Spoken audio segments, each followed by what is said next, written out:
할렐루야. 네, 오늘도 오부 예배에 함께 나오신 모든 성도님들을 주님의 이름으로 환영합니다. 드디어 1월 마지막 주입니다. 여러분, 1월 한 달 금방 지나가지요. 제가 이 자리에서 1월 1일 날 저희 딱 오부 예배가 딱 1월 1일에 있었잖아요. 그래서 인사드렸던 게 엊그제 같은데 벌써 1월 한 달이 지나갑니다. 사랑하는 성도 여러분, 오늘 예배를 열며 이렇게 인사드리고 싶었습니다. 시간은 빠른 것 같습니다. 그렇기 때문에 그 시간 안에 하나님이 우리에게 주시는 말씀들을 담고 그 안에 하나님이 우리에게 주시는 복을 누리는 것은 무엇보다 더 중요한 것 같다는 생각이 오늘 예배를 준비하며 더더욱 들었습니다. 이따가 목사님께서도 나눠주시겠지만 오늘 저희가 그동안 함께 배웠던 그리고 은혜 받았던 하나님 나라 이야기의 막바지입니다. 그래서 하나님이 저와 여러분에게 어떤 은혜를, 그리고 10주간 우리가 어떤 하나님의 나라를 함께 배우며 우리의 마음에 남았을까, 함께 찬송하고 예배하고 말씀 들으며 기억했으면 좋겠는데 오늘 그 마음으로 선곡해봤습니다. 제가 묵상한 하나님의 나라는 결국 우리 하나님이 남으시는 그 하나님의 나라더라고요.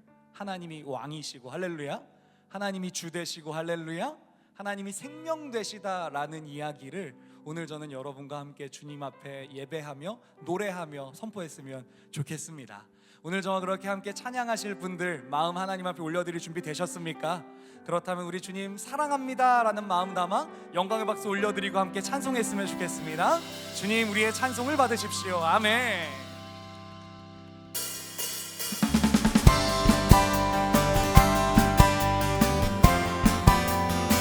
할렐루야. 우리 주님은 왕 중의 왕이시고 모든 주의 주가 되십니다. 함께 찬송합니다. 왕의 왕, 왕의 왕, 주의 주, 하늘과 땅과 모든 것 지신 주, 영광 돌리네. 주 여호와 하나님, 귀하신 평강의 왕, 전능의 주, 영광 돌리네. 주께 영광, 주께 영광, 주께 영광, 전능하신 주께 영광.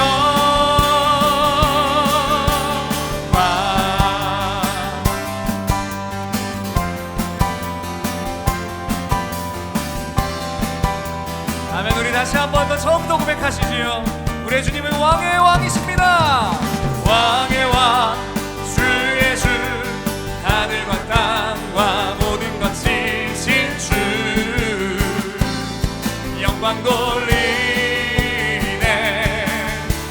주 여호와 하나님, 귀하신 평강의 왕, 전능의 주, 영광 돌리네. 주께 영광, 주께 영광, 주께 영광, 주께 영광, 전능하신 주께 영광.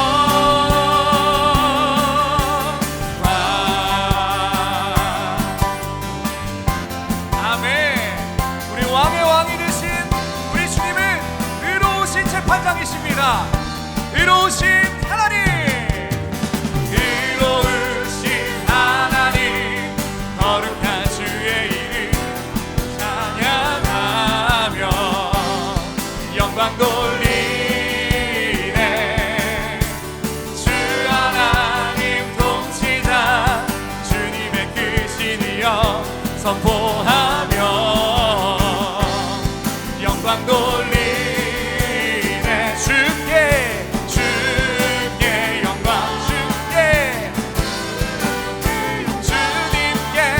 주께 영광,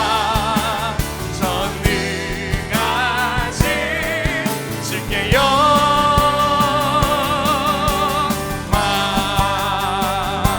아멘, 아멘.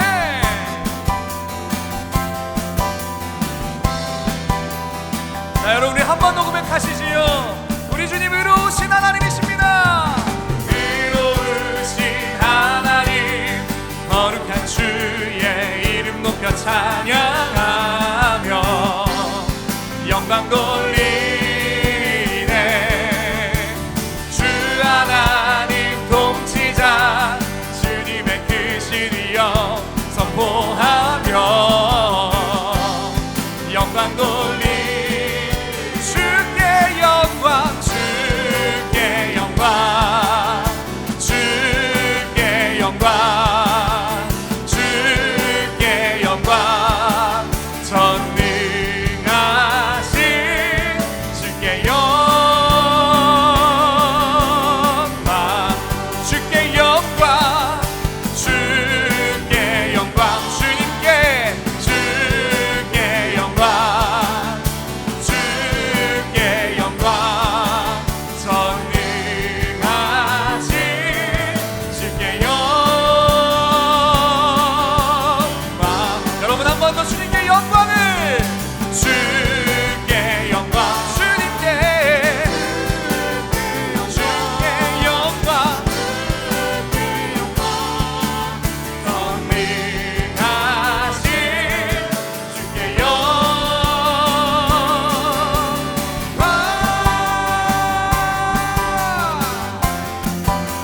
할렐루야. 이곳에 임하신 주 하나님을 찬양합니다. 우리 주님은 생명이 되십니다. 생명 주께 있네 능력 주께 있네 소망 주께 있네 주 안에 있네 생명 생명 주께 있네 능력 주께 있네 소망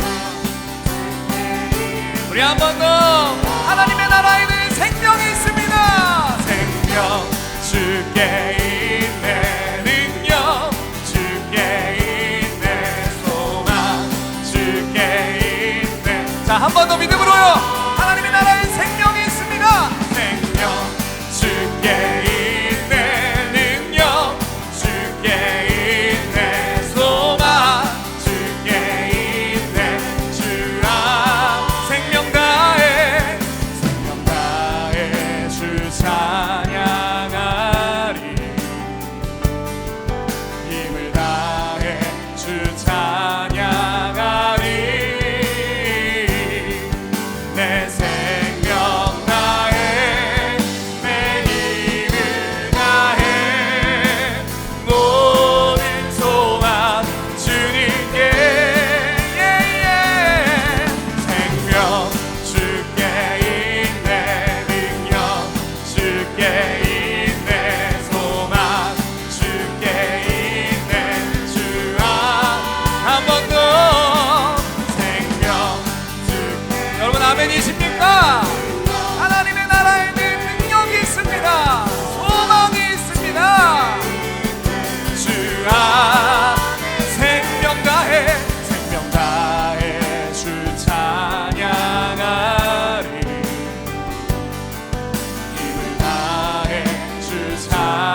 주님 마주하는 그날에 사랑했다고 나 말할 수 있을까?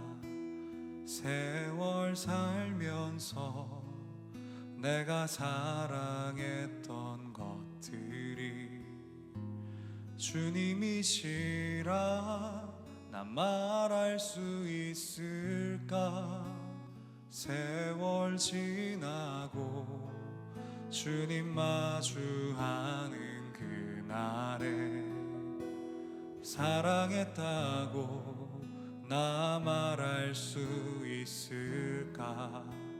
세월 살면서 내가 사랑했던 것들이 주님이시라 나 말할 수 있을까?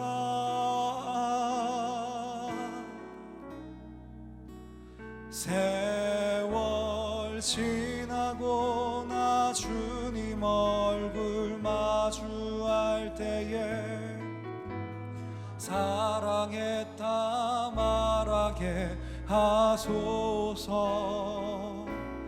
입술만이 아닌 나의 모든 삶을 통하여 주만 사랑했다 말하게 하소서.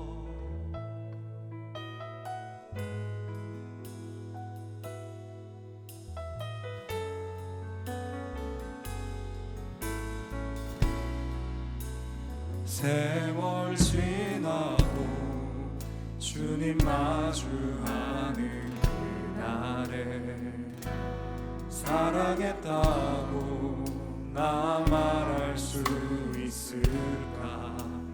세월 살면서 내가 사랑했던 것들이 주님이시라 나 말할 수 있을까?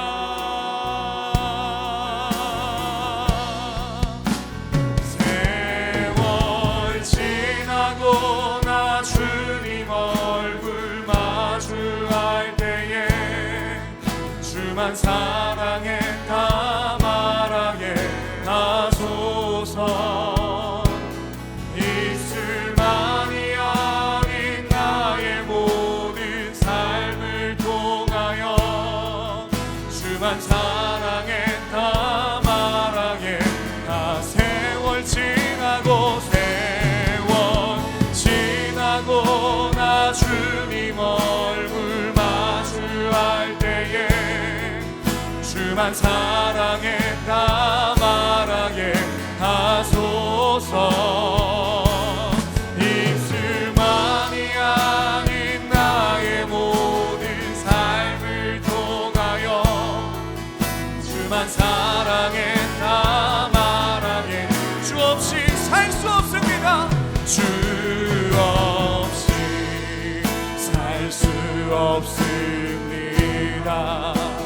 주 없이 살 수 없습니다. 내가 주님 없이는 주 없이 살 수 없습니다. 단 하루도 살 수 없네. 주 없이 살 수 없습니다. 주 없이 살 수 없네. 주 없이 살 수 없습니다. 주 없이 주 없이 주 없이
주께서 주신 모든 은혜 나는 말할 수 없네. 내 영혼 즐거이 주 따르렵니다. 주께 내 삶 드리. 우리 마지막으로 우리 여러분의 목소리로 주께서 주신 모든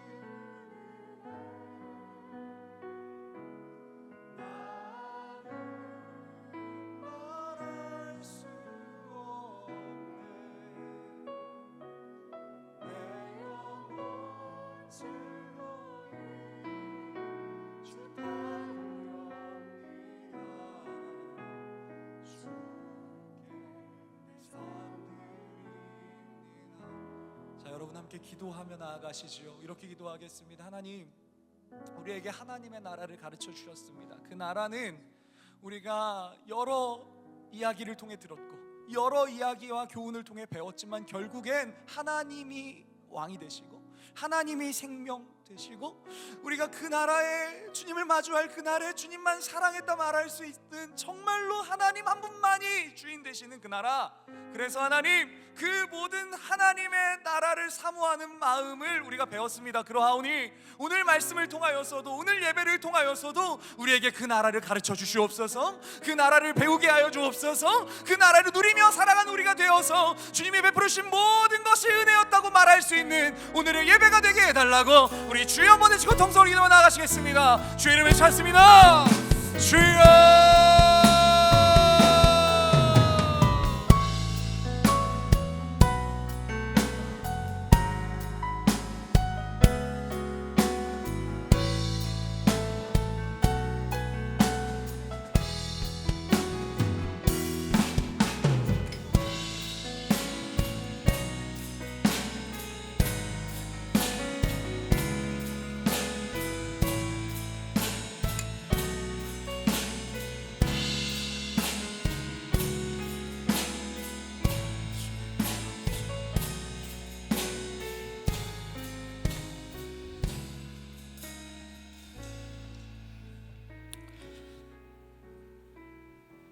주님, 우리에게 예수 그리스도를 허락하여 주셔서 그 나라 가운데 우리가 살아가게 하시니 감사합니다.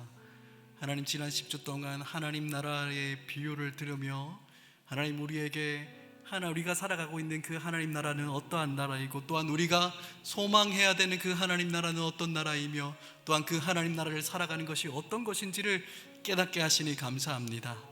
하나님 아버지여, 특별히 오늘 예배 또한 그 하나님 나라를 소망하며 그 하나를 바라보며 하나님 우리가 예배함으로 나가오니 오직 왕이신 주님께서만 이 예배의 영광을 받아주시고 하나님 우리가 또한 그 하나님 나라의 다스림 가운데 들어가게 되는 이 시간 되게 하여 주옵소서. 하나님, 이제 겸손한 마음으로 주님께서 주시는 그 말씀 앞에 섭니다. 전하는 자나 듣는 자나 모두가 하나님의 마음으로 충만케 되며 또한 이 땅 가운데 임한 그 하나님 나라를 또한 바라보고 또한 그것을 누리며 살아가게 되는 이 시간 되게 하여 주옵소서. 역사하실 주님을 찬양하며 예수 그리스도 이름으로 기도합니다. 아멘. 오늘 우리가 함께 볼 말씀은 마태복음 25장입니다. 마태복음 25장 31절에서 40절까지 말씀 보겠습니다. 제가 가지고 있는 성경으로는 신약성경 44쪽이 있습니다. 마태복음 25장 31절에서 40절까지 말씀입니다. 다 찾으셨으면 제가 먼저 읽고 여러분이 읽는 순서로 말씀을 교독하겠습니다. 제가 먼저 31절 읽습니다. 인자가 자기 영광으로 모든 천사와 함께 올 때에 자기 영광의 보좌에 앉으리니 모든 민족을 그 앞에 모으고 각각 구분하기를 목자가 양과 염소를 구분하는 것 같이 하여 양은 그 오른편에 염소는 왼편에 두리라. 그때에 임금이 그 오른편에 있는 자들에게 이르시되 내 아버지께 복받을 자들이여 나와 창세로부터 너희를 위하여 예비된 나라를 상속받으라. 내가 줄일 때에 너희가 먹을 것을 주었고 목마를 때에 마시게 하였고 나그네 되었을 때에 영접하였고 헐벗을 때에 돌보았고 옥에 갇혔을 때 와서 보았느니라. 이에 의인들이 대답하여 이르되 주여 우리가 어느 때에 주께서 줄이신 것을 보고 음식을 대접하였으며 목마르신 것을 보고 마시게 하였나이까? 어느 때에 나그네 되신 것을 보고 영접하였으며 헐벗으신 것을 보고 옷을 입혔나이까? 어느 때에 병드신 것이나 옥에 갇힌 것을 보고 가서 배웠나이까 하리니 임금이 대답하여 이르시되 내가 진실로 너희에게 이르노니 너희가 내 형제 중에 지극히 작은 자 하나에게 한 것이 곧 내게 한 것이니라 하시고 아멘. 오늘 우리가 말씀 읽기는 마태복음 25장 31절에서 40절까지 우리가 읽었지만 오늘 설교를 통해서 뒷부분에 나오는 46절까지의 말씀을 우리가 다 같이 함께 묵상하도록 하겠습니다. 우리는 지난 10주 동안 예수님께서 말씀하신 그 하나님 나라의 비유를 함께 살펴보았습니다. 여러분 어떠십니까? 우리 마음속에 하나님 나라가 어떠한 것인지 좀 그려지십니까? 예, 우리가 지금까지 보았던 말씀을 생각해 보면 하나님 나라가 임하는데 아주 비밀스럽게 임하였고 또한 그 나라는 점점 더 그렇게 자라가고 있으며 마침내 완성에 이른다는 것을 우리는 지난 10주 동안 이렇게 한번 살펴보았습니다. 그리고 오늘은 하나님 나라의 비유 마지막 시간으로 하나님 나라가 완성되는 그때에는 과연 어떤 일들이 일어나는지를 함께 좀 살펴보도록 하겠습니다. 여러분 그러면 우리 오늘 본문의 시작인 31절 말씀을 우리 다시 한 번 더 같이 한번 읽어볼까요? 31절 말씀 다 같이 소리내서 같이 읽습니다. 시작. 인자가 자기 영광으로 영광의 보좌에 앉으니리. 아멘. 사랑하는 여러분, 마침내 우리가 소망하고 그렇게 기다리던 하나님 나라가 완성되는 그때에는 여러분 어떤 일이 있다고 이야기하죠? 인자가 다시 오십니다. 여러분 인자가 누구입니까? 예수님이시죠. 예. 예수님께서 다시 오시는 겁니다. 할렐루야. 여러분 그 나라를 기다리십니까? 예, 아멘. 예. 예수님께서 다시 오십니다. 그런데 여러분 이 예수님께서 다시 오시는 그 마지막 날은 여러분 예수님의 모습이 어떻습니까? 예전에 처음 오셨던 그 모습과는 전혀 다른 모습으로 오십니다. 여러분 예수님께서 이 땅에 처음 오셨을 때 어떻게 오셨습니까? 저기 저 나사렛 그 시골 촌동네에서 목수의 아들로 오셨습니다. 그리고 그 예수님을 맞이할 곳이 없어서 어디에 모셨죠?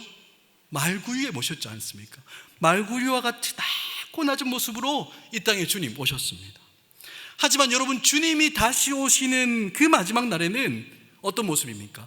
하나님이신 그 모습 그대로 원래 예수님께서 가지고 계신 그 하나님의 영광을 그대로 다 가지고 그렇게 오시는 겁니다. 처음 이 땅에 오실 때처럼 낮고 천한 모습이 아니라 말할 수 없는 그 영광과 그 존귀를 다 가지고 이 땅에 다시 오시는 겁니다. 그것도 모든 천사들과 함께 하나님을 섬기고 수종들며 그 하나님의 영광과 능력을 나타내는 모든 천사들과 함께 와서 영광의 보좌에 우리 예수님이 딱 자정해서 앉으시는 거죠. 사랑하는 여러분, 우리는 비록 이 땅에서 나그네로 살아가지만 여러분 우리의 생은 이 땅에서 끝나는 것이 아닌 겁니다. 예수 그리스도를 믿어 하나님의 백성이 되고 하나님의 자녀가 된 우리는 마지막 날에 그 영광의 보좌에 앉으신 우리 예수님과 함께 왕노릇하며 그 영광을 마음껏 누리고 함께 또 참여하게 되는 그런 놀라운 특권을 가진 하나님의 거룩한 백성이고 하나님의 자녀인 것입니다. 여러분 그래서 우리의 소망은 여러분 이 땅이 아니라 여러분 어디에 있습니까? 하나님 나라에 있는 겁니다. 하나님 나라. 주님 다시 오시는 그 영광의 날이 우리의 영원한 유일한 소망인 겁니다. 그저 구경꾼으로 그 날에 참여하는 것이 아니라 주님과 함께 그 영광의 보좌에 앉아 영원토록 왕노릇하며 하나님의 영광에 참여하는 자로서 여러분 우리는 그 마지막 날에 주님 앞에 서게 되는 줄 여러분 믿으시기 바랍니다. 아멘. 사랑하는 여러분, 이렇게 영광 중에 다시 오신 우리 주님께서 여러분 그때 오셔서 무슨 일을 하십니까? 여러분 그 말씀이 32절과 33절에 나옵니다. 우리 32절 33절 우리 이어서 우리 함께 같이 읽습니다. 시작. 모든 민족을 그 앞에 모으고 각각 구분하기를 목자가 양과 염소를 구분한 같이 하여 양은 그 오른편에 염소는 왼편에 두리라. 마지막 날에 주님이 그 영광 중에 다시 오시면 모든 민족을 한 사람도 빠짐없이 다 모아서 심판하시는데 여러분 어떻게 하십니까? 마치 목자가 양과 염소를 구분하는 것처럼 둘로 나누십니다. 양은 오른편에, 염소는 왼편에. 여러분 그렇다고 해서 여러분 여기 지금 오른편에 앉아 계신 분들이 양이고 여기는 염소다, 그렇게 생각하시면 안 됩니다. 하나님 보좌 앞에서 그렇다는 거예요. 그죠? 하나님께서, 예수님께서 그 보좌 앞에 앉으셔서, 보좌에 앉으셔서 오른편으로는 양, 왼편으로는 염소를 이렇게 반듯하게 구분해 두시는 겁니다. 여러분 그 당시 이 팔레스타인 지역에서는 목축을 할 때 양과 염소를 같이 풀어놓고 키웠다고 합니다. 그렇게 하면 양을 키우기가 훨씬 더 수월했다고 해요. 양은 어떻습니까? 움직이는 걸 별로 안 좋아하는데 이에 비해서 염소는 잠시도 가만히 있지 않고 이렇게 빨빨빨거리면서 잘 돌아다니는 그런 특징을 가지고 있다고 합니다.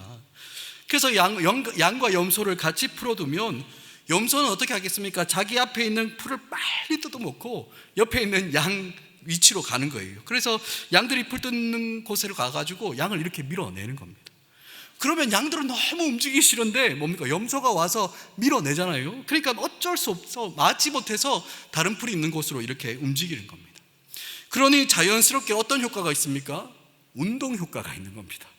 육질이 좋아지겠죠. 예.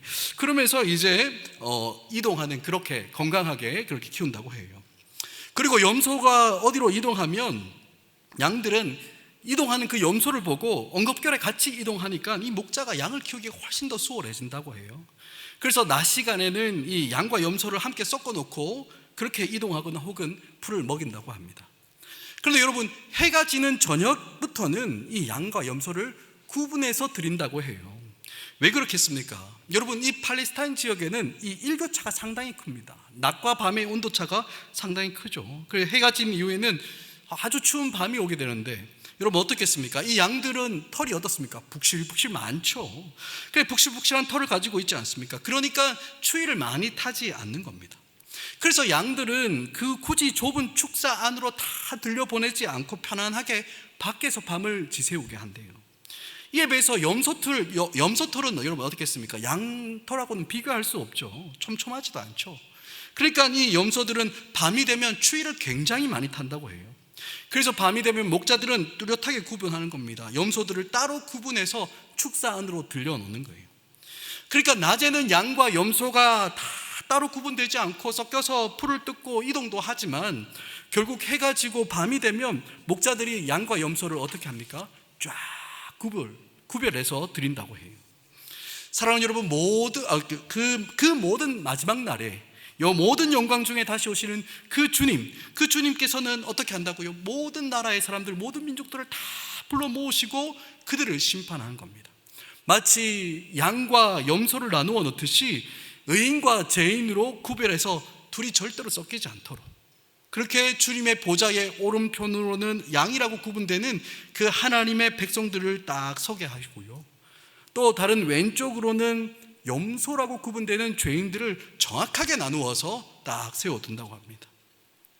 그런데 여러분, 예수님께서 이렇게 양과 염소를 이렇게 구분하듯이 의인과 죄인을 구분하시는 그 이유가 어디에 있겠습니까? 여러분, 먼저 양들에게 말씀하시는 그 내용을 한번 보시기 바랍니다. 34절 말씀입니다.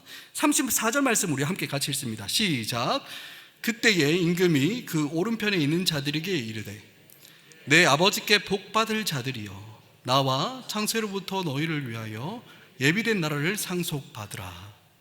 여러분, 이게 양들에게 하신 주님의 말씀입니다. 여러분, 또 이어서 우리가 읽지는 않았지만 염소들에게 하신 말씀도 있습니다. 41절 말씀인데요, 우리 41절 말씀도 우리 한번 같이 읽어볼까요? 시작.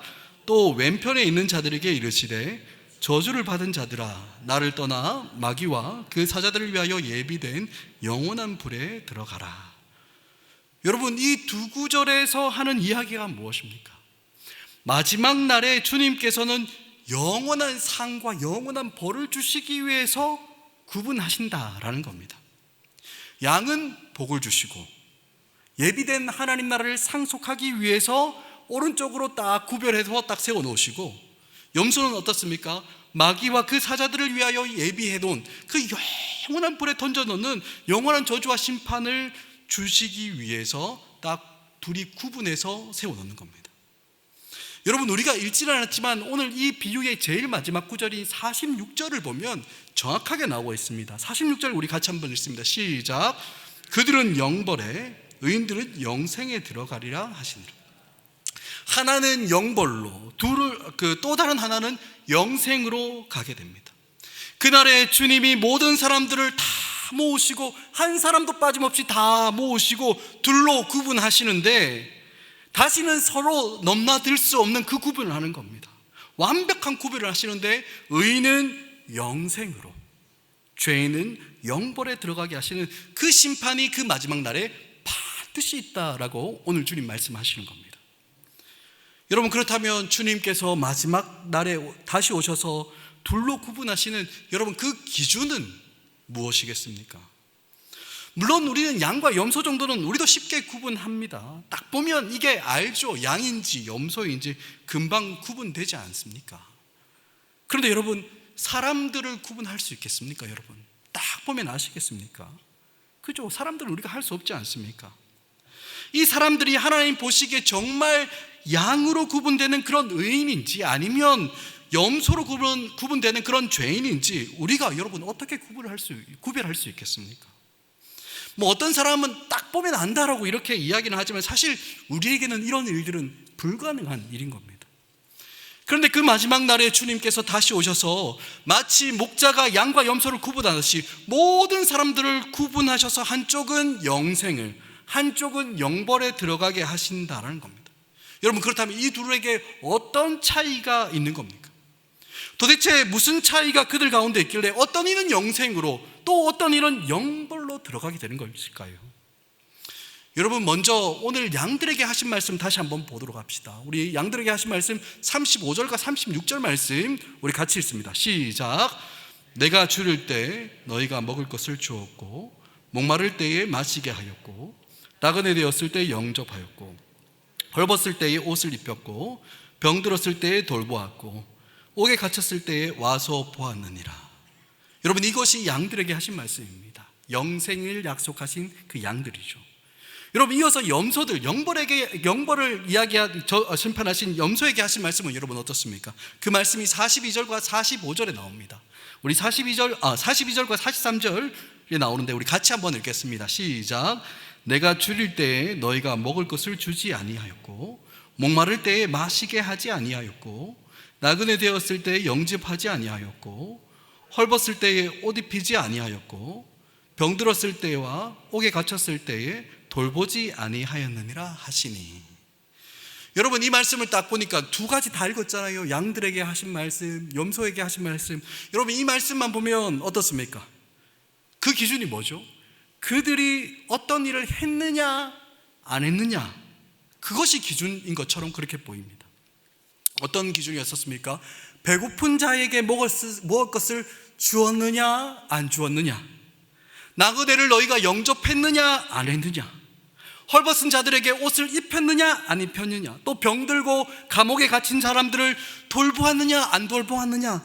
여러분, 이것이 심판의 기준이라고 말하는 것처럼 보입니다. 마치 다양한 좋은 일들, 착하고 선한 그 일들을 너희가 했느냐 안 했느냐, 그것을 마치 기준인 것처럼 그렇게 오늘 말씀은 우리에게 이야기하고 있죠.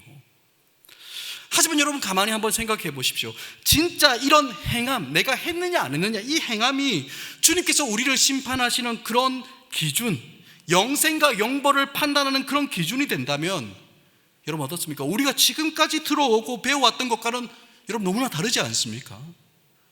여러분들이 지금까지 신앙생활하고 교회생활 하시면서 배웠던 내용이 뭡니까? 믿음으로 구원을 얻는다는 거죠. 이것을 했느냐 안 했느냐, 그것이 중요한 게 아니었습니다. 믿음으로 구원을 얻는다. 우리가 예수 그리스도를 영접하면, 내 삶에 그 예수 그리스도를 모셔드리면, 그분을 우리 주인으로 인정할 때 우리가 어떻게 된다고요? 하나님의 자녀가 되는 권세도 얻고 영생을 얻게 된다라는 거. 그런 은혜의 그 복음을 우리는 믿어왔습니다. 그걸 붙잡아 왔죠. 하지만 여러분, 오늘 말씀에서 이야기한 것처럼 결국 행함이 기준이 된다면 여러분, 우리가 믿어왔던 이 복음의 진리는 아무런 의미가 없게 되는 거, 그거 아니겠습니까? 아마 우리 중에는 믿음이 아니라 결국 행함이냐라고 이렇게 따지고 들 사람들도 아마 우리 가운데 있을지도 모르겠습니다. 하지만 사랑하는 여러분, 우리가 예수 그리스도를 믿고 영접할 때 하나님의 자녀가 되는 권세를 얻고 하나님의 구원을 얻게 된다라는 이 복음은 여러분 절대로 변하지 않는 진리라는 사실을 여러분 꼭 잊지 마시기 바랍니다. 사실 오늘 말씀에서도 이 이야기를 하고 있는 겁니다.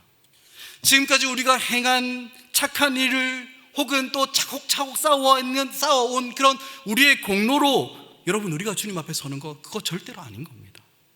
여러분 오늘 말씀을 한번 자세히 살펴보시기 바랍니다. 주님께서 말씀하시는 목마르고 굶주린 자가 여러분 누구입니까? 나그네 되고 헐벗고 병들고 옥에 갇힌 자가 누구라고 이야기합니까? 양들에게 말씀하시는 35절에서도 그렇고 또 염소들에게 말씀하시는 42절에서도 똑같이 나옵니다. 여러분 주어가 누굽니까? 내가입니다. 내가 1인칭으로 되어 있죠. 그런데 여러분 여기에 나오는 내가는 누구를 이야기하는 거예요? 마지막 날의 영광 중에 다시 오시는 그 예수님, 양과 염소를 구분하시 의인과 죄인을 구분하시고 심판하신 임금이신 그 예수님을 이야기하는 겁니다. 여기에서 나는 그런 이야기죠. 여러분 그러면 결국 이 이야기가 무슨 이야기겠습니까? 우리의 구체적인 삶 속에서 그 예수님과 우리는 어떤 관계를 맺고 있느냐, 여러분 그것을 말하고 있는 겁니다. 즉 우리가 예수님을 영접하여 모시고 있느냐 아니면 예수님을 거절하였느냐, 여러분 이것이 핵심이라는 이야기예요. 성경은 우리가 맺고 있는 예수님과의 관계, 우리가 예수님을 믿고 영접하였느냐가 마지막 날에 임하는 그 주님의 영원한 심판의 유일한 기준이라고 언제나 똑같이 말씀하고 있는 겁니다. 그리고 오늘 말씀은 이렇게 예수님을 믿고 영접한다는 것이 어떤 것인지를 우리에게 보여주고 있는 그 내용인 거예요. 여러분 그렇다면 사랑하는 여러분, 오늘 말씀에서 이야기하는 예수님을 믿는다, 예수님을 영접한다, 예수님을 내 삶 가운데 모셔드린다, 예수님과 바른 관계를 맺는다라는 것, 여러분 그것은 어떤 것입니까? 앞서 읽었던 35절과 36절에서 양들에게 하신 말씀에 잘 나와 있지 않습니까? 마지막 날에 하나님께서 예비하신 그의 나라를 상속하여 영생에 들어가게 될 그 양들에게, 양들은 예수님을 어떻게 영접했습니까? 내가 줄일 때 먹을 것을 주었고, 목마를 때에 마시게 하였고, 나그네 되었을 때 영접하였고, 헐벗을 때 옷을 입혔고, 병들었을 때 돌보았고, 옥에 갇혔을 때 너희가 와서 나를 보았다, 그렇게 말씀하신 겁니다. 또 여러분 예수님을 영접하지 않았던 염소들에게 예수님께서 뭐라고 말씀하셨습니까? 양들과는 완전 정반대였습니다. 너희가 나를 영접하지 않았다고 이야기해요. 내가 줄일 때 너희 먹을 것을 주지 않았다, 내가 목마를 때 너희 마시게 하지도 않았다, 내가 나그네 됐을 때 너희 영접하지도 않았고, 내가 헐벗을 때 입히지도 않았고, 내가 병들었을 때, 또 내가 옥에 갇혔을 때 너희는 나를 전혀 돌보지 않았다라고 그렇게 말씀하는 겁니다. 여러분 그러니까 이게 무슨 말입니까? 즉 나를, 예수님을 너희가 영접했느냐 안 했느냐, 그 말씀을 이야기하고 있는 거죠. 여러분 그런데 여기에서 아주 양과 염소들의 반응이 아주 재밌습니다. 여러분 의인들의 반응은 37절 38절에 나오고요, 또 죄인들의 반응은 44절과 45절에 나오는데, 여러분 눈으로 한번 쓱 보시기 바랍니다. 이 4절에 나오는 이 구절을, 이 긴 구절을 여러분 한마디로 딱 줄이면 어떻게 요약할 수 있을까요? 바로 이겁니다. 주님 제가 언제요? 이렇게 딱 요약할 수 있습니다. 양으로 구분된 의인들도 또 염소로 구분된 죄인들도 똑같았습니다. 제가 언제 주님을 영접했습니까? 혹은 제가 언제 주님을 그렇게 영접하지 않았습니까? 라는 겁니다. 여러분 이게 무슨 이야기일까요? 주님께서 양과 같은 자들을 찾아가실 때에도, 또 염소와 같은 자들을 찾아가실 때에도 어떻습니까? 이들은 도무지 알아보지를 못했다라는 그 이야기인 겁니다. 여러분 어쩌면 이 양과 염소들의 반응은 너무나 당연할 수도 있다라는 생각도 듭니다. 여러분 오늘 말씀을 보면 마지막 날에 영광의 보좌에 앉아 계신 그 예수님을 무엇이라고 부릅니까? 34절 말씀에 보면 그때의 임금이 나오죠. 그 임금이 그 오른편에 앉은 자들에게 이르되, 이렇게 말씀 나옵니다. 여러분 또 40절에 보면 임금이 대답하였다라고 이야기가 나오고, 또 45절에도 이에 임금이 대답하여 이르시되라고 이야기합니다. 여러분 그러니까 보좌에 앉으신 이가 임금이고 왕이라는 겁니다. 양을 찾아갔던 사람도, 또 뭡니까 염소를 찾아갔던 그분도 임금이라는 겁니다. 그런데 여러분 임금이 양들과 염소를 찾아올 때 여러분 어떤 모습으로 찾아왔다는 거예요? 자기가 왕이고 임금이라는 것을 다 알아볼 수 있도록 멋지고 화려한 옷을 입고 존귀와 위엄이 가득한 큰 왕관, 면류관을 탁 쓰고 힘과 능력을 보여주는 수많은 어떤 신하와 군사들을 이끌고 그렇게 찾아왔다는 거예요? 아니죠. 그렇게 찾아오지 않았습니다. 임금이며 왕이신 예수님께서 양과 같은 의인들을 찾아가시고 또 염소와 같은 죄인들을 찾아가실 때 어떻게 해요? 양들은 쉽게 알아보지 못하도록, 또 반대로 또한 염소들도 쉽게 알아보지 못하도록 그렇게 찾아가고 계신 겁니다. 임금인데 임금이 아닌 것처럼 둘 다 똑같은 모습으로, 굶주린 모습으로, 임금이 굶주린 모습으로, 임금이 목마른 모습으로, 임금이 나그네된 모습으로, 임금이신 그분이 헐벗은 모습과 병들고 옥에 갇힌 그 모습으로 찾아가신 겁니다. 그러니 여러분, 누가 알아볼 수 있겠습니까? 그분이 임금인지. 아무도 못 알아보는 거예요. 여러분, 임금이 다른 사람들을 찾아갈 때 누구나 다 이 사람이 임금이구나 라고 이렇게 알아볼 수 있는 그런 모습으로 찾아간다면 여러분, 과연 누가 그를 환영하지 않고 영접하지 않을 수 있겠습니까? 어떤 사람들이든 자기를 찾아온 그 임금, 영광스러운 그 임금이 나를 찾아온다면 두 손 다 번쩍 들고 버선발로 막 달려나가서 영접하고 자기가 내어드릴 수 있는 가장 귀한 자리에 모셔드리는 것이 어쩌면 당연한 반응일 겁니다. 여러분, 왜 옛날에 우리나라에도 암행어사라는 게 있지 않았습니까? 여러분, 암행어사가 만약에 돌아다니면서 내가 왕이 보낸 어사다라고 이렇게 하고 돌아다녔다면 과연 탐관오리로 적발될 사람이 누가 있었겠습니까? 다 그것을 알아차리고 빨리 정리할 것을 정리하고 또 준비해야 될 것을 다 준비해서 그 암행어사를 아주 정중하게 그렇게 맞아들이지 않았겠습니까? 이처럼 임금이요 왕이신 그분이 우리를 찾아올 때 우리가 전혀 알지 못하는 그런 모습으로 찾아오시는 겁니다. 여러분, 굶주린 왕 상상해 보신 적이 있습니까? 목마르고 누구 하나 의지할 곳 없는 그 나그네된 그 왕, 헐벗고 병들고 옥에 갇힌 왕, 여러분, 이건 상상하지도 못하는 그런 그림입니다. 맞지 않는 말들이에요. 그런데 임금이 그런 모습으로 찾아왔으니 여러분, 누구도 알아볼 수 없었던 겁니다. 그래서 양들도 그렇고 염소들도 그렇고 모두가 눈을 동그랗게 뜨고는 제가 언제요?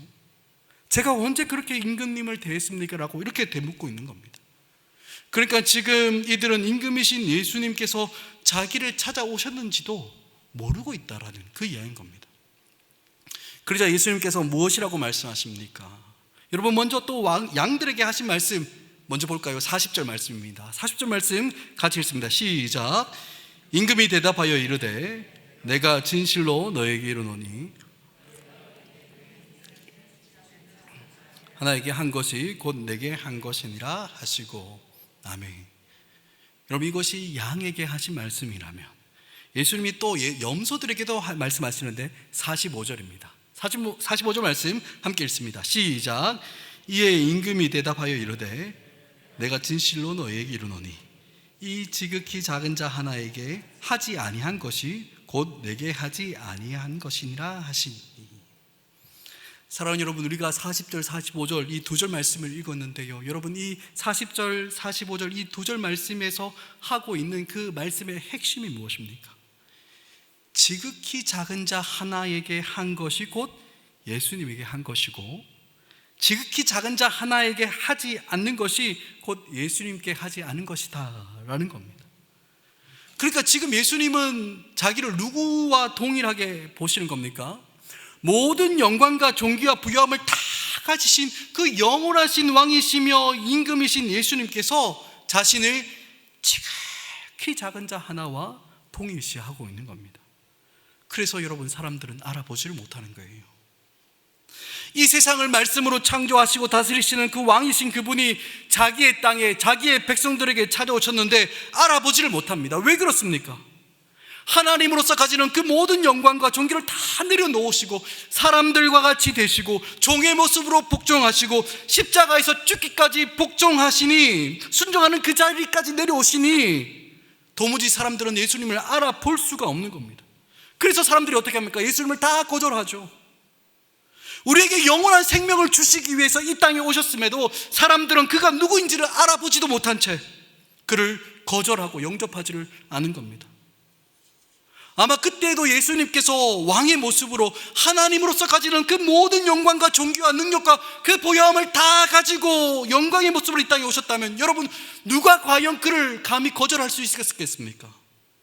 모두가 예수님을 영접하고 그를 기쁨으로 맞아야 하며 그와 함께 왕노릇하며 그의 즐거움에 참여하도록 하기 위해서 모든 사람들이 그렇게 오시는 그 예수님을 다 환대하고 영접했을 겁니다. 하지만 예수님께서 이 땅에 성육신 하셨을 때의 모습, 어떤 모습이었습니까? 아주 작은 자 중에 하나의 모습으로 이 땅에 오셨습니다. 뿐만 아니라 오늘 우리에게 찾아오실 때도 어떤 모습이라는 겁니까? 지극히 작은 자의 작은 자 하나의 모습으로 찾아오시는 겁니다. 그리고 오늘 말씀에서 나오는 양이든 염소든 그 작은 자 하나가 우리 임금이신 예수님이라는 것을 아무도 알아보지 못하는 그런 모습들로 찾아오시는 거예요.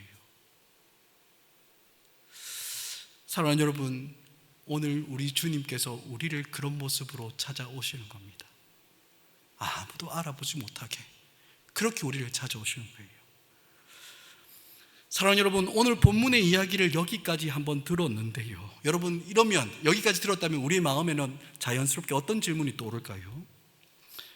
우리가 영접해야 되는 그 지극히 작은 자 하나는 과연 누구일까 하는 질문이 우리 마음 가운데 떠오르실 겁니다. 지극히 작은 자 중 하나의 모습으로 예수님께서 우리를 찾아오신다고 하셨으니까 당연히 우리 마음에는 그래, 그 지극히 작은 자 중에 하나, 우리가 영접해야 되는 그 작은 자는 누구일까 하는 의문이 우리 마음 가운데 드는 것은 자연스러운 어떤 이 반응인 거죠. 사랑하는 여러분, 그런데 성경을 보면 우리가 가지고 있는 이 질문과 비슷한 질문을 했던 한 사람이 등장합니다. 누가복음 10장을 보면 어느 한 율법사가 예수님을 찾아와서 질문합니다. 선생님, 내가 무엇을 하여야 영생을 얻을 수 있습니까? 라고 이렇게 질문하죠. 그러자 예수님이 율법에 무엇이라고 기록되어 있고 네가 어떻게 그것을 이해하고 있느냐라고 이렇게 되물으십니다. 그때 그 율법사는 우리의 모든 것을 다하여서 하나님을 사랑하고 이웃을 자기 몸과 같이 사랑하라 하신 것이 제일 크고 중요한 계명입니다 라고 대답합니다. 여러분, 이 대답을 들은 예수님은 그래, 네 말이 맞다, 네가 정답을 말했다, 그렇게 하면 영생 얻을 수 있다 라고 말씀하시죠. 그러자 이때 이 율법사가 예수님께 뭐라고 묻습니까? 그렇다면 내 이웃은 누구입니까? 라고 예수님께 묻습니다. 여러분, 어떻습니까? 이 율법사가 예수님께 물었던 영생을 얻기 위해서 내가 사랑해야 하는 내 이웃이 누구입니까? 라는 그 질문과 여러분, 오늘 이 양과 염소의 비유를 들으면서 우리에게 떠올랐던 그 질문, 과연 우리가 영접해야 하는 작은 자 하나는 누구인가 하는 질문 똑같지 않습니까?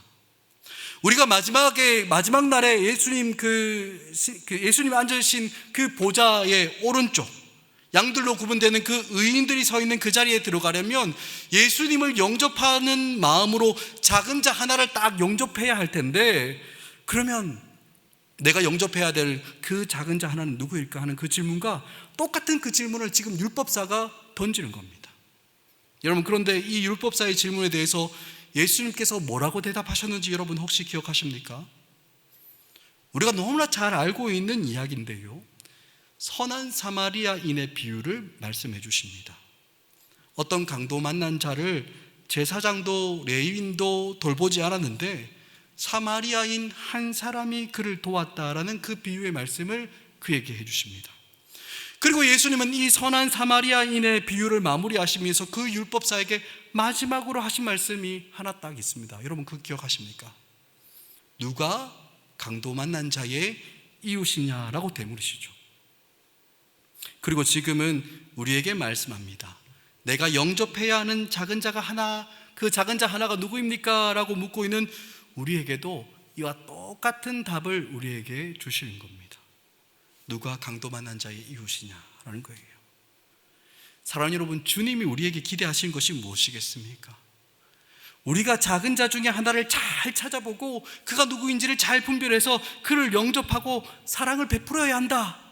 여러분, 그것을 말씀하는 게 아닌 거예요. 여러분, 오늘 말씀의 포커스는 우리가 사랑해야 되는 내 이웃은 누구입니까? 내가 영접해야 되는 그 제일 작은 자 중에 하나는 누구인지 그것을 찾아내는 것이 아니라 여러분, 우리의 초점이 어디로 맞춰져야 됩니까? 강도 만난 자의 이웃은 누구인지로 넘어가야 하는 거예요. 여러분, 무슨 말인지 이해되십니까? 그가 누구인지 간에 상관없다는 겁니다. 도움을 필요하는 사람들이 여러분 우리가 사랑해야 되는 그 이웃이라는 그 말씀인 겁니다. 오늘 본문에 나오는 표현으로 하자면 누구든지 굶주린 자가, 누구든지 목마른 자가, 누구든지 헐벗은 자가, 누구든지 나그네 되고 병들고 자유함을 빼앗긴 그 사람이 우리가 예수님을 대하듯이 영접해야 되는 그 작은 자 하나라는 겁니다. 그러니까 내가 영접해야 되는 그 작은 자 하나가 누구인지를 찾아내는 것이 중요한 것이 아니라 우리의 도움이 필요한 사람이라면 누구에게든지 가서 그를 영접하는 것이 곧 우리의 임금이신 예수님을 영접하는 것이다 라는 것을 말씀하는 거예요. 우리 주님이 영광 중에 다시 오셔서 양과 염소를 구분하듯이 세상의 모든 사람을 심판하시고 판단하시는데 그 기준은 뭐라고 했습니까? 예수님을 영접했느냐라는 겁니다. 그런데 이 예수님을 영접하는 것이 그저 우리의 입술과 마음으로만이 아니라 우리의 삶에서 구체적으로 어떻게 드러난다는 거예요? 우리의 도움을 필요로 하는 자들, 궁핍하고 나그네되고 자유를 빼앗겨버린 작은 자 하나를 우리가 얼마나 주께 대하듯이 대하며 그를 영접했느냐를 통해서 주님을 영접한 우리의 믿음이 그대로 드러나게 된다는 것을 말씀하고 있는 겁니다. 우리의 관심과 생각의 대상이 전혀 되지도 못할 만큼 너무나 작은 자처럼 보인다 하더라도 그가 굶주리고 또 목말라 하면 여러분 어떻게 하라는 겁니까? 먹이라는 겁니다. 물을 마시게 하라는 거예요. 그가 헐벗고 있으면 입히고, 그가 병들어 힘겨워하고 있고 또 여러 가지 문제로 인해 그의 자유함을 잃어버렸을 그때에 찾아가서 그를 위해서 기도하고 긍휼을 베푸는 것이 우리가 예수님을 영접하는 것이다 라고 오늘 본문은 우리에게 말씀해 주고 있는 것입니다. 사랑하는 여러분, 사실 오늘 이 양과 염소의 비유는 혼자 따로 떨어져 있는 비유는 아니에요. 오늘 말씀이 기록하고 있는 마태복음 25장을 보면 총 3가지의 비유를 기록하고 있는데 오늘 이 양과 염소의 비유에 앞서서 2가지의 비유가 더 기록되어 있습니다. 그 첫 번째 비유는 2주 전에 우리 곽여국 목사님께서 함께 말씀을 나누었던 열처녀 비유입니다. 이 열처녀는 모두가 다 결혼식에서 신랑 오기를 기다리고 있었지만 지혜로운 5 처녀는 등과 기름을 함께 준비하여 신랑과 함께 그 기쁨의 혼인잔치에 참여하였습니다. 이에 비해서 등을 준비하긴 했지만 기름을 제대로 준비하지 않았던 어리석고 미련한 5 처녀는 어떻게 되었습니까? 기름을 사러 간 사이에 신랑이 와서 결국 그 기쁨과 즐거움이 넘치는 혼인잔치에 참여하지 못했습니다. 그래서 그때 주님께서 주신 교훈이 뭐였습니까? 더디 오는 것 같지만 그 마지막 날은 반드시 오기 때문에 너희는 깨어서 준비하고 있어야 한다라는 교훈을 우리에게 첫 번째 그 비유, 열처녀 비유를 통해서 우리는 배웠습니다. 그리고 이어지는 2번째 비유는 지난주에 우리 김성학 목사님께서 다루었던 달란트 비유입니다. 이 달란트 비유에서 어떻습니까? 다시 오는 그 주인을 기다리던 종의 자세, 그것을 다루었는데 그 종의 자세는 어떻다고요? 그저 아무것도 안 하고 기다리는 것이 아니라 주인이 맡기고 간 그 달란트를 사용하고 남겨야 한다는 것을 말씀했습니다. 하나님께서 우리에게 허락하신 재능, 능력, 지위, 부, 환경, 기회, 수많은 만남들, 이 모든 것들이 주인이신 하나님께서 우리에게 맡겨놓으신 그런 달란트죠. 그렇다면 이렇게 우리에게 주신 모든 것들을 잘 사용해서 남길 때 주님의 그 즐거움에 함께 참여할 수 있게 되는 겁니다. 하지만 1 달란트를 받은 그 종처럼 사용하지 않고 남기지 않을 때 주인은 그 있는 것마저 빼앗아서 그를 바깥 어두운 곳에 내쫓는다라고 말씀했습니다. 여러분, 결국 그 첫 번째 비유인 열처녀 비유와 또 2번째 비유인 이 달란트 비유를 연결해서 이해해보면 어떻습니까? 반드시 오는 그 신랑과 주인, 반드시 다가오는 예수님을 기다리는 우리는 깨어서 준비해야 되는데 그 준비가 뭐라는 겁니까? 주인이 우리에게 주신 그 달란트를 열심히 사용해서 남기는 거래요. 그리고 이러한 맥락 속에서 우리가 지금 함께 보고 있는 이 3번째 비유인 양과 염소의 비유는 여러분 어떻게 이해할 수 있겠습니까? 그 주님의 오심을 기다리면서 우리에게 주신 달란트를 남긴다라는 것이 어떤 것인지를 우리에게 보여주고 있는 겁니다. 여러분, 그렇다면 주님 주신 달란트를 어떻게 사용하는 것이 남기는 것이겠습니까? 주님 주신 그 모든 달란트와 능력과 재능과 재물과 시간과 모든 만남들과 그 기회들을 사용해서 어떻게 하라고요? 오늘 본문의 말씀처럼 가난하고 궁핍하고 어렵고 힘든 사람들을 향해서 하나님께서 우리에게 주신 그 모든 것들을, 그것이 돈이면 돈, 시간이면 시간, 아니면 관심과 사랑이면 관심과 그 사랑으로 흘려보내는 겁니다. 많이 받은 자들은 많이, 또 조금 받은 자들은 조금. 그죠? 우리가 주님께 받은 그만큼 작고 연약하고 힘든 그 사람들을 향해서 흘려보내어 그들의 필요가 채워지고 회복을 경험하여 그들의 삶이 변화되고 달라질 때, 여러분, 우리는 예수님을 영접하는 것이고, 결국 주님 다시 오시는 그날의 혼인잔치에, 그 주인의 즐거움에 양들이 서 있는 보좌 우편에 서서 하나님 나라를 상속받게 될 것이다 라는 것을 마태복음 25장에서 계속해서 우리에게 말씀하고 있는 겁니다. 사랑하는 여러분, 우리가 믿고 있는 이 복음, 기독교, 여러분, 오해해서는 안 됩니다. 여러분, 우리가 믿는 이 복음과 기독교는 어떤 주관적인 신념이나 혹은 어떤 신령한 영적인 세계를 추구하며 그저 나와 하나님과의 관계에만 집중하면서 주님의 이름을 열심히 간절하게 부르기만 하면 되는, 여러분, 그런 믿음, 그런 종교, 여러분, 그런 거 아닙니다. 여러분, 우리의 삶에 무엇이 있어야 됩니까? 바른 믿음과 또한 바른 하나님과의 관계가 있다면 정말 그 바른 믿음을 드러내 보여주는 구체적이고 실제적인 삶의 열매들이 맺어져야 한다는 거예요. 구약 성경 미가서 6장 8절에 보면 이렇게 이야기합니다. 사람아, 주께서 선한 것이 무엇임을 내게 보이셨나니 여호와께서 내게 구하시는 것은 오직 정의를 행하며 인자를 사랑하며 겸손하게 내 하나님과 함께 행하는 것, 그것 아니냐라고 말씀하십니다. 하나님이 우리에게 주신 모든 것들을 가지고 정말 도움이 필요한 사람들에게 그 혜택이 돌아가도록 우리에게 주신 그 은사와 능력과 그 모든 것들을 사용하면서 그렇게 살아가는 것이 바로 우리가 주님 다시 오시는 그 마지막 날을 준비하며 살아가는 삶이다라고 성경은 이야기하는 거예요. 사랑하는 여러분, 우리의 구체적인 삶에서 열매 맺지 못하는 믿음이나 열매 맺지 못하는 그런 하나님과의 관계는, 여러분, 우리가 주님 다시 오시는 그날에 결코 인정받을 수가 없습니다. 우리가 아무리 탁월한 종교성을 가지고 여러 가지 영적인 체험과 경험을 다 들고 와도 그 마지막 날에 그런 것만 내세우는 믿음 따위로는, 여러분, 우리는 하나님 앞에 설 수 없는 거예요. 마태복음 7장 21절에서 우리 예수님께서 뭐라고 말씀하십니까? 나더러 주여 주여 하는 자마다 다 천국에 들어갈 것이 아니요 다만 하늘에 계신 내 아버지의 뜻대로 행하는 자라야 들어가리라. 여러분, 아멘이십니까? 아멘. 사랑하는 여러분, 우리의 믿음과 행함은 절대로 쪼개지는 것이 아닌 거예요. 예수님께서 이 땅에 처음 오실 때 함께 임한 하나님 나라는 어떻습니까? 알곡과 가라지가 섞여 있었습니다. 지혜로운 자와 어리석은 자들이 섞여 있고요, 오늘 본문에 나오는 것처럼 양과 염소가 섞여 있습니다. 물론 우리는 그들이 각각 어떤 사람인지 다 분별할 수 없습니다. 하지만 여러분, 우리가 가진 믿음의 그 진실함이 무엇으로 구별된다는 겁니까? 우리의 구체적인 삶의 실제적인 삶이 우리의 입술로 고백하는 그 고백과 마음으로 믿는 그 믿음의 진실함을 증명해 준다는 겁니다. 구체적인 삶이 그렇다는 거예요. 지금 우리가 살아가고 있는 이 세상은 어떻습니까? 너무나 경쟁적인 세상에서 살아가고 다 자기 중심적인 세상에서 살아가는 겁니다.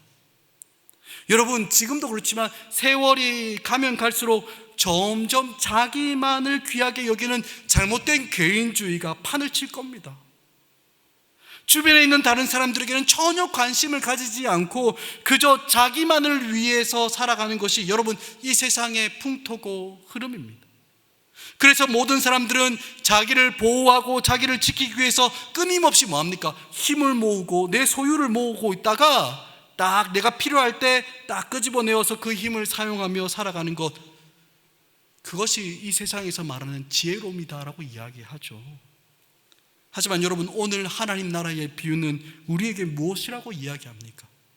그런 게 아니라는 거예요. 흘려보내야 한다고 이야기합니다. 도움을 필요로 하고 정말 궁핍하고 아파하는 그 사람들에게 하나님께서 우리에게 주신 그 모든 것들을 흘려보내야 하는 거예요.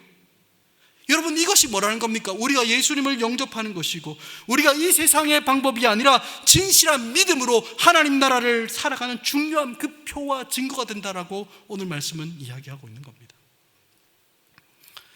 사랑하는 여러분, 오늘 본문에 나오는 염소들로 구분된 그 사람들에게 주님은 마귀와 그 사자들을 위하여 예비된 영원한 불에 들어가는 그 영벌을 선언하십니다.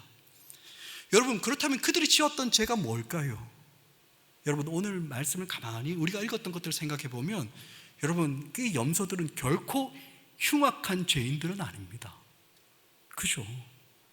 뭐 다른 사람의 목숨을 빼앗거나, 아니면 다른 사람의 소유를 강탈하거나 위험에 막 빠뜨렸는 그런 사람들이 아니에요. 염소는 어떤 사람들이었습니까? 그저 어렵고 힘든 상황에 놓여 있는 그 작은 자 하나를 돕지 않았을 뿐입니다. 너희들은 내가 줄일 때 먹을 것을 주지 않았다. 그죠? 안 했다라는 겁니다. 너희들은 내가 헐벗을 때 입을 것을 주지 않았고, 내가 아프고 옥에 갇혔을 때 와서 나를 돌보지 않았다라는 것뿐입니다. 여러분, 그러니까 그들은 어떤 적극적인 무슨 큰 악을 행하거나 아니면 무지막지한 나쁜 짓을 했다는 것이 아니라 뭡니까? 그저 하지 않았다는 겁니다. 돌보지 않았다는 거예요. 여러분, 물론 그렇다고 해서 하나님은 우리가 마치 마더 테레사처럼, 아니면 저기 저 동대문에서 밥 퍼주는 그 최일도 목사님처럼 그렇게 다른 연약한 사람들을 섬기는 일에 적극적으로 나서야만 우리가 예수님을 믿는 그 영접했다는 표와 증거가 된다, 여러분, 그렇게 말씀하고 있는 것은 아닙니다. 주님은 우리에게 어떤 특별한 자리에서 특수한 방법으로 살아가기를 원하시는 것이 아니라 그저 무엇입니까? 우리의 일상 속에서도 할 수 있는 일들을 우리에게 요청하고 있는 것입니다. 주님께서 다시 오시는 그날이 점점 다가오고 있다는 것을 인식하면서 우리가 일상 속에서 만날 수 있는 너무나 평범하고 일상적인 그 일들과 그 만남으로 여러분, 우리를 부르시고 있는 거예요. 그래서 우리도 알아차리지를 못하는 겁니다. 다른 누군가를 섬기지만 우리가 내가 예수님을 영접했구나, 여러분, 그렇게 알아차리지 못할 정도의 평범한 일상 속에서 만나는 그 만남으로 여러분, 우리를 불러내시는 겁니다. 만약 이 염소들이 가난하고 보잘것없는 한 형제가 예수님과 동일시되고 있다라는 것을 알았으면 여러분, 이 염소들도 당연히 잘 대접했겠죠. 잘 섬겼을 거예요. 반드시 그렇게 했을 겁니다. 염소들도 얼마든지 임금이신 그 예수님을 섬길 용의가 100번 1000번도 더 있었을 겁니다. 하지만 여러분, 주님이 무엇으로 그들을 판단하셨습니까? 아무도 알아차리지 못했던 그 평범한 일상의 삶을 가지고 평가하시는 겁니다. 어떤 특수하고 특별한 섬김의 사역이 아니라 우리의 삶의 자리에서 허락하신 그 모든 일들과 그 만남 속에서 철저하게 그 하나님 나라의 원리를 잘 적용하고 있는지, 네가 누구를 대하든지 믿음으로 그를 사랑으로 선대하고 있는지, 주님께서 그것을 보시고 네가 나를 영접한 사람이구나 라고 판단하신다는 그 말씀인 겁니다. 말씀을 맺겠습니다. 사랑하는 여러분, 오늘 본문에서 우리에게 말씀하고 있는 결론이 무엇이겠습니까? 우리 옆에 함께 살아가고 있는 그 사람이 바로 우리가 믿음으로 영접해야 되는 그 주님이라는 그 말씀인 겁니다. 우리 주위에 있는 사람들, 그 사람이 이 세상에서 어떤 취급을 받든지 상관없이 우리의 섬김과 수고를 통해서 그들의 필요가 공급되기를 주님께서 기뻐하시고 기대하시는 것입니다. 여러분, 그렇기 때문에 사랑하는 여러분, 우리의 손을 움직여야 되고 우리의 발을 움직이셔야 됩니다. 하나님께서 우리에게 주신 것들을 적극적으로 잘 사용해야 되는 거예요. 우리가 살아가는 그 일상 속에서 우리의 믿음의 진실성이 잘 검증될 수 있도록 우리가 지금까지 살아왔던 세상의 방식을 완전히 뒤집어서 하나님의 말씀이 가르치는 그 삶, 작은 자 하나를 선대하고 영접함으로 주님을 우리의 구체적인 삶으로 영접하는 하나님의 나라의 그 삶을 우리는 살아가야 하는 거예요. 바라기는 우리가 일상에서 만나는 모든 사람들을 주께 대하듯이 사랑으로 섬김으로 이미 우리 가운데 임한 하나님 나라를 우리가 살아가고, 또한 장차 다시 오실 그 주님께서 약속하신 그 예비된 하나님 나라를 사모하며 살아가는 우리 모두가 되길 간절히 축복합니다. 아멘. 오늘 우리 말씀을 기억하며 우리 함께 기도하길 원합니다. 이 시간 우리 기도할 때 우리의 믿음이 어떻게 드러나야 된다고 했습니까? 우리가 예수님을 영접했다는 것이 어떻게 드러난다고 했습니까? 우리가 함께 하고 있는 모든 사람들을 죽게 대하듯이, 그것이 1차적으로 어쩌면 우리의 가족일지도 모르겠습니다. 우리의 가족, 우리의 사랑하는 자녀들, 우리의 배우자, 우리의 부모님, 그분들부터 사랑으로 영접할 때 주님을 영접하는 것이고, 또한 우리가 이웃들과의 관계 속에서, 우리 직장 속에서 만나는 그 사람이 예수님인 줄 모르는 겁니다.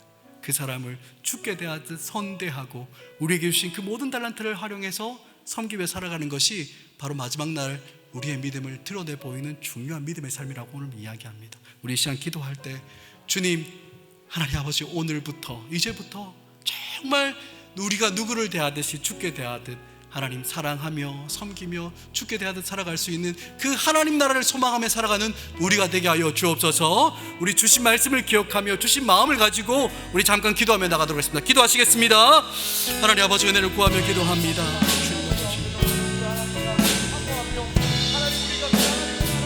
하나님 아버지, 주님 하나님 아버지, 우리가 정말 양과 영서로 구분되는 그 마지막 때에 하나님, 우리의 믿음이 하나님 우리의 삶에서 어떤 식으로 드러나는지를 보고 주께서 판단하시고 우리의 믿음 하나님 아버지 달아보신다고 하셨사오니, 주여 하나님, 우리로 하여금 우리의 믿음이 온전히 드러나는 삶을 살아갈 수 있도록 힘과 능력을 더하여 주옵소서. 그 마지막 때의 영광 중에 오시는 그 주님 앞에 서서 하나님 아버지, 내가 어느 때 주님을 영접했습니까? 라고 의문 가졌던 그 양들의 모습처럼 하나님 아버지, 우리 가운데 아무도 모르게 찾아오시는 그 주님을 대하는 마음으로 하나님, 우리가 함께 살아가고 있는 우리의 가족들과 우리가 함께 만나는 우리의 이웃들과 하나님, 우리가 직장과 사회생활 속에서 우리의 공동체 속에서 만나는 모든 사람들을 대하여 죽게 대하듯 사랑으로 섬기며 하나님 아버지, 주님을 영접하듯 영접하며 하나님, 우리에게 주신 그 모든 달란트를 주여 그들에게 쏟아부으며 돌보며 살아갈 때 주여, 우리의 믿음, 우리가 예수 그리스도를 영접했다는 그 사실들이 하나님 우리의 삶 가운데 하나님 구체적인 삶의 열매들로 잘 나타날 수 있도록 주님 은혜 베풀어 주옵소서. 주님 하나님, 우리가 누구가 예수 그리스도인지를 분별하기보다 앞서 하나님 우리 가운데 허락하신 모든 만남들이 주께 아버지 허락하신 만남인 줄 알고 하나님, 우리가 살아가는 모든 삶의 한 줄 한 줄 많은 가운데 모든 삶이 주를 향한 마음으로 살아가는 우리 모두가 될 수 있도록 은혜 더하여 주옵소서.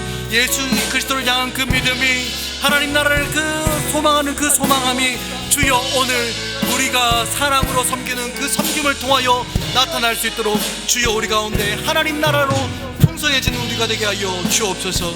주님 은혜 다하여 주옵소서.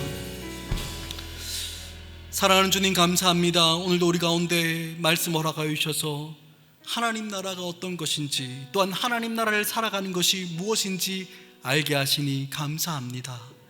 주님, 우리가 예수 그리스도를 영접하였고 예수 그리스도를 믿는다라는 이 믿음이 우리의 입술과 우리의 마음의 고백뿐만 아니라 하나님 우리의 삶의 구체적인 그 현장 가운데서도 선명하게 나타나기를 소원하오니 주여 하나님 아버지여, 정말 우리 가운데 믿음과 소망과 사랑을 주님 허락하여 주옵소서. 예수 그리스도를 향한 왕이신 그 예수 그리스도를 향한 그 믿음이 우리 가운데 더욱더 뚜렷해지고, 또한 아버지 이미 우리 가운데 임한 그 하나님 나라와 장차 그 다가올 온전한 그 하나님 나라를 바라보며 소망하게 하시고, 또 그리하여서 오늘 우리가 살아가는 그 삶이 믿음과 소망 가운데 사랑으로 온전히 드러나는 사랑하는 모든 우리의 삶이 되기를 간절히 축복하며 기도하오니 주여 믿음과 소망과 사랑을 우리 가운데 허락하여 주옵소서. 그렇게 역사하실 주님을 찬양하며 기대합니다. 예수 그리스도 이름으로 기도합니다. 아멘.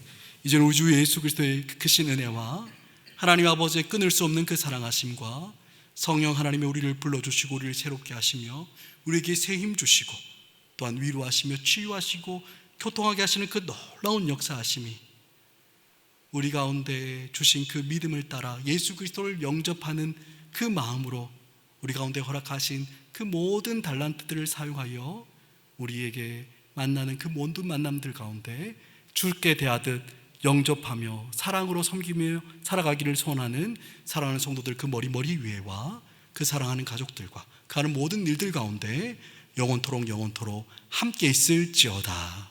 아멘.